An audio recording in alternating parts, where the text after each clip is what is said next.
Welcome to RJ classes. और आज जो हम लोग करने वाले हैं फोर्स के कुछ न्यूमेरिकल्स करने वाले हैं रिलेटेड टू मीटर रूल। पहला देखिए जरा सा हमने लिख रखा है, जब भी मीटर रूल का न्यूमेरिकल्स आप करोगे तो clockwise moment, anti clockwise moment and principle of moment पता ही आपके पास टोटल क्लॉकवाइज जो होगी that will be equals to the total anti clockwise होगी। तो सिंपल से फंडा को अप्लाई करनी है, एक्स्ट्रा ब्रेन नहीं चलाना है। देखिए जरा सा पहला न्यूमेरिकल्स करते हैं, आपको समझ में आएगा। A uniform metre rule balances horizontally on a knife edge placed at the 58 centimetre mark. मतलब जनरली अगर आप मीटर रूल की बात करो तो कहाँ पे होनी चाहिए? मिडल में पाइवोटेड होनी चाहिए, मतलब एग्जैक्टली सेंटर में होनी चाहिए। बट इस बार देखो जरा सा क्या बोला है कि पाइवोटेड क्या जब प्लेस्ड एट 58 सेंटीमीटर मार्क, मतलब इस बार सेंटर में पाइवोटेड नहीं है। ये कहाँ पे है? सेंटर से समवेयर एल्स आपके पास। When a weight of 20 GF is suspended from one end. चले जरा सा क्वेश्चन तो समझ में आ गया। अब फाइंड क्या क्या करनी है और करना क्या क्या है। Draw a diagram of the arrangement, सबसे पहले डायग्राम बनाइए। और दूसरा क्या करना है, what is the weight of the rule. चलिए दोनों ही काम करते हैं। सबसे पहले हमने क्या किया, यहाँ से सॉल्यूशन फाइंड करते हैं। सॉल्यूशन बोल क्या रहा, आपके पास है क्या? आपके पास तो आप बोलोगे सर एक मीटर रूल है, तो टोटल मिला के कितने की होनी चाहिए? आप बोलोगे सर 1 मीटर की। ठीक है, अगर एग्जैक्टली देखा जाए तो इसका पाइवोशन कहाँ पे होनी चाहिए? एग्जैक्टली यहाँ पे ये रोटेट करता, मतलब 50 के मार्किंग पे। लेकिन प्रॉब्लम ये हुई है कि आपको जो कंडीशन दिया गया है, आपको ये कहाँ पे पाइवोटेट करनी है? 58 सेंटीमीटर पे करनी है। तो 58 सेंटीमीटर पे हमने यहाँ ले लिया इसको। तो ये यहाँ पे क्या होता है, सस्पेंडेड है, यहाँ पे पाइवोटेड है 58 पे। अब जब भी इस तरह का कुछ समझ आया ना, तो मेरे तरफ से एक छोटा सा ट्रिक दिमाग में रखना कि जब भी आपके पास सेंटर पाइवोशन ना हो के कहीं और हो, लेफ्ट की तरफ या राइट की तरफ, तो जिस तरफ हो पाइवोशन, अभी मेरे पास कहाँ पे है? आप बोलोगे सर राइट की तरफ है, तो लेफ्ट वाले पूरे पोर्शन को आप भूल जाओ। कैलकुलेशन में आप कहीं भी इसका यूज ही करना बंद कर दो।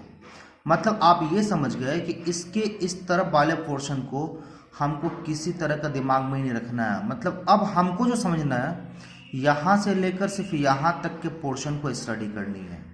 मतलब एक एंड मेरा हो गया कहाँ पे? 50 पे। अब अगर मैं बात करूँ, क्योंकि अगर सेंटर पाइवोशन नहीं है तो ये जिस तरफ है सिर्फ उसी तरफ को हम लोग क्या करेंगे, स्टडी करेंगे। और लेफ्ट की तरफ या राइट की तरफ जो भी पोर्शन मेरे पास क्या होता है इंक्लूडेड नहीं था, उसको कंप्लीटली भूल जाओ अभी आप। मतलब अब अगर मैं देखूं तो यहाँ मेरा पाइवोशन कहाँ पे हो रहा है? एक एंड मेरे को मिला 50 पे, दूसरा एंड कहाँ पे मिला हमको? ये सपोज करो आपके पास 100 है, तो 100 पे मिला आपके पास। और मेरे पास पाइवोशन कहाँ पे है? तो आप बोलोगे सर बहुत सिंपल सा चीज़ है, पाइवोशन तो 58 पे दिया था, जैसे दिया था वैसे ही। अब ये डिस्टेंस मेजर करो, तो ये आपके पास कितने का निकला? आप बोलोगे सर 8 यूनिट का निकला, 8 सेंटीमीटर का। आप यहाँ से लेकर आप यहाँ तक का मेजर करो, आप बोलोगे सर 42 का निकला। चलो जरा सा पहला समझ में आ गया। यहाँ पे वन एंड से आपने सस्पेंड कर रखा है कितने का? आप बोलोगे सर 20 GF, ये दिया हुआ है 20। आपने क्या किया है, GF यहाँ से सस्पेंड कर रखा है। और आपको बोल रहा है क्या, अब फाइंड करनी है weight of the metre rule. चलो जरा सा यहाँ से मेरे पास कितना है, हमने लेट कर लिया कितना, x जो भी है। चलिए तो आपके पास अकॉर्डिंग टू क्या हो जाएगा, रूल ऑफ मोमेंट का आपका बात करो, एंटी क्लॉकवाइज एंड क्लॉकवाइज। तो आप चलो क्लॉकवाइज कितना आपके पास आ गया, क्लॉकवाइज आपके पास टोटल कितना आ गया? तो आप बोलोगे सर F इंटू एस की बात करेंगे, FS की बात करेंगे, है ना, फोर्स एंड डिस्प्लेसमेंट की। तो आपके पास कितने का, 20 का। यहाँ मेरे पास कितने का आ गया, 42 का। अगर आप NT की बात करते हो तो NT मेरे पास कितना आ गया, 8 आ गया। और ये कितना आ गया, x आ गया। बहुत क्लियर है, यहाँ से यहाँ तक का मेरे पास कितना, 8। और आप क्या लेट कर लिए हो, मेरे पास कितना है, वेट कितने का, x का ले लिए। According to principle of moment, according to principle of moment, तो total anti clockwise will be equals to the क्या आ जाएगा, टोटल क्लॉकवाइज 20 इंटू 42। सो एक्स इक्वल्स टू क्या निकलेगा अपने पास 20 इंटू 42 बाई क्या निकल आएगा 8।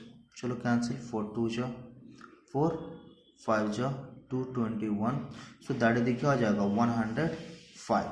सो therefore the weight of the metre rule, therefore weight of rule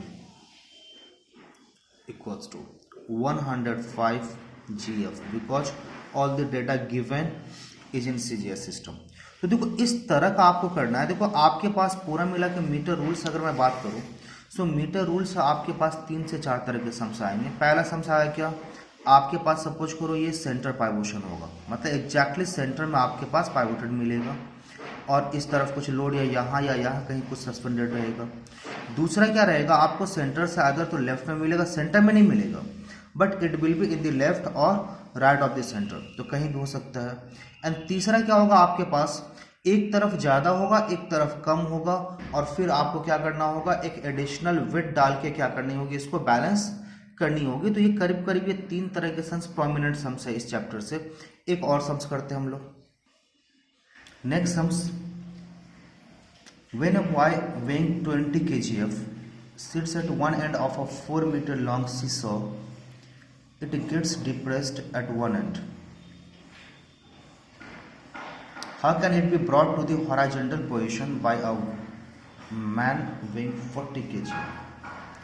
तो पहले जो दिया हुआ है बहुत ही सिंपल वे में उसको एक डायग्रामेटिक रिप्रेजेंटेशन करते हैं। ये आपके पास दिया है क्या, सीसा आप सपोज करो, और ये कितने का है 4 मीटर का, मतलब टोटल लेंथ अगर हम देखें यहाँ से लेकर यहाँ तक का, सो इट इज 4 मीटर, है ना।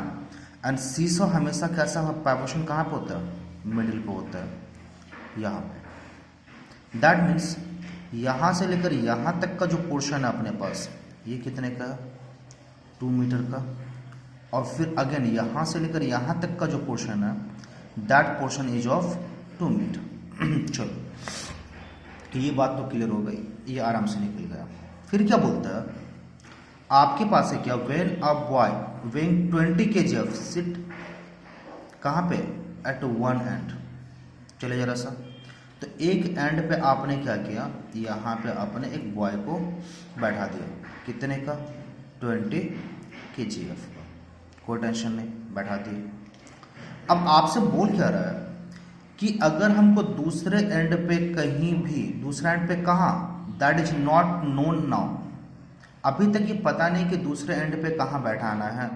तो दूसरे एंड पे आप कहीं भी 40 kgf का एक आदमी को बैठाना है, जिससे क्या हो जाए, सीसो बैलेंस हो जाए।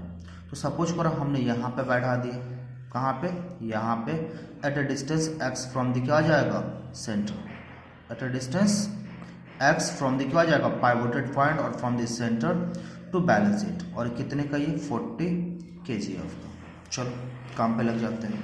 सो वी हैव द क्या आ जाएगा, 2 moments, one is the anti clockwise, ये मेरा क्या हो गया anti clockwise, and this one is the क्या आ जाएगा क्लॉकवाइज मोमेंट। पहले फाइंड कर लेते हैं, आपके पास एंटी कितना निकला, सो आप वही फेम एफ एस की बात करोगे आप, सो कितना, आप 20 इंटू 2। चले जरा सा, आप अगर क्लॉकवाइज की बात करो, क्लॉकवाइज मोमेंट की बात करते हैं जरा सा, तो क्लॉकवाइज मोमेंट फिर वही मेरे पास क्या आ जाएगा, फोर्स। अच्छा मोमेंट पता है ना आपको अच्छी तरह से, ऑब्वियसली पता ही होगा, आप न्यूमेरिकल्स पा चुके हैं। तो देखो जरा सा फिर वही बात करेंगे, आपके पास टोटल मिला के फोर्स कितने का है आपके पास, आप बोलोगे सर वेट कितने का 40, ठीक है। आप बोलोगे सर डिस्प्लेसमेंट कितने का, डिस्प्लेसमेंट तो सर है नहीं, कितने डिस्टेंस पे रखें इसको, ये तो अभी क्या हो गया पता नहीं है, यही तो हमको फाइंड करनी है। तो हमने लेट कर लिया कि ये डिस्टेंस कितना होगा, x होगा, और ये x कहाँ से, pivoted point, that means from this centre से होगा।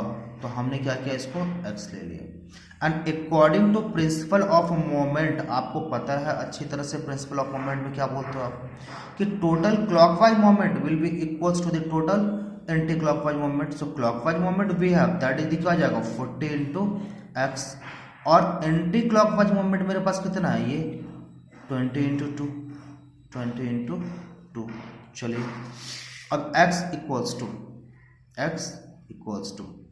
20 इंटू 2 बाई क्या आ गया अपने पास 40, 22 जा 2 1 जा। सो x इक्वल्स टू क्या निकला वैल्यू मेरे पास 1। तो मतलब अब ये जो 40 kg का जो मैन था, अगर ये सेंटर से 1 मीटर के डिस्टेंस पे बैठे तो फिर ये क्या हो जाएगा, ये जो सीसो था दैट विल क्या हो जाएगा, get balanced. So man must sit, आप क्या लिखोगे, man must sit at a distance of 1 metre from the centre. बिल्कुल आप लिख लेना इसको, सेंटर। तो देखो इस तरह से हम क्या करेंगे, जब भी मेरे पास मीटर रूल का कोई न्यूमेरिकल्स वगैरह आता है तो हम इसी तरह से न्यूमेरिकल्स सॉल्व करेंगे। नेक्स्ट वीडियो में फिर और भी कुछ न्यूमेरिकल्स करेंगे और भी कुछ वैरायटीज हम लोग क्या करेंगे, कवर करेंगे।